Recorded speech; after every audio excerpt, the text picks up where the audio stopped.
mobile apps and digital surveillance software, better known as spyware. It can remotely access text messages, emails, and calls. Stalkers can also track their target's location and even turn on a device's camera and microphone.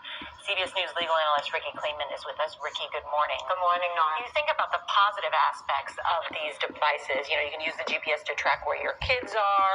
You could also track a cheating spouse. But how are these apps now being used in terms of victims of domestic violence? Well, what we've really seen is a morphing here. What we really thought of was the nanny cam or elder care or employers looking for employees who might be engaged in theft.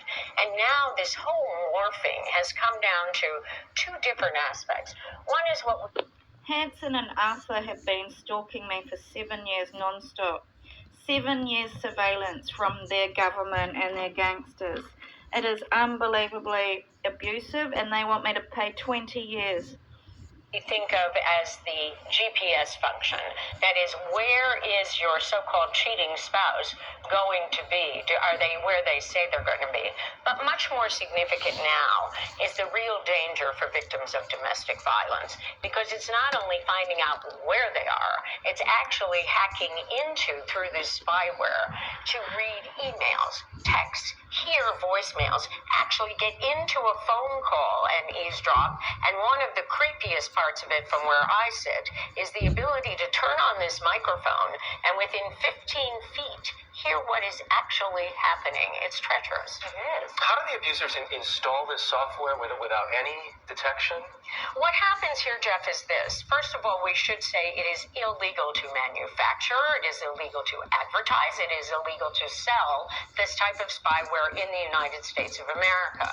Obviously, that's the creation of it. It's also obviously illegal to use because you're there for a stalker or an eavesdropper or you're wiretapping. So how does it get in there?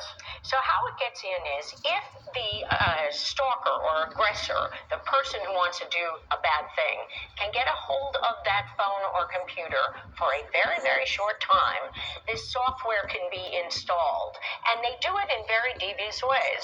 Sometimes they can use their child. Sometimes they can go as far as using a repairman. The guy comes from the cable company or the electronics, the Con Ed guy, and therefore it gets installed. But one of the other things is, of course, people have become expert even at hacking into the computer. So all of these things become fraught with peril. Very interesting. I just wanted to give you this. If you look up the domestic violence hotline in the United States, it says on the top of the first page, that gives you a safety alert.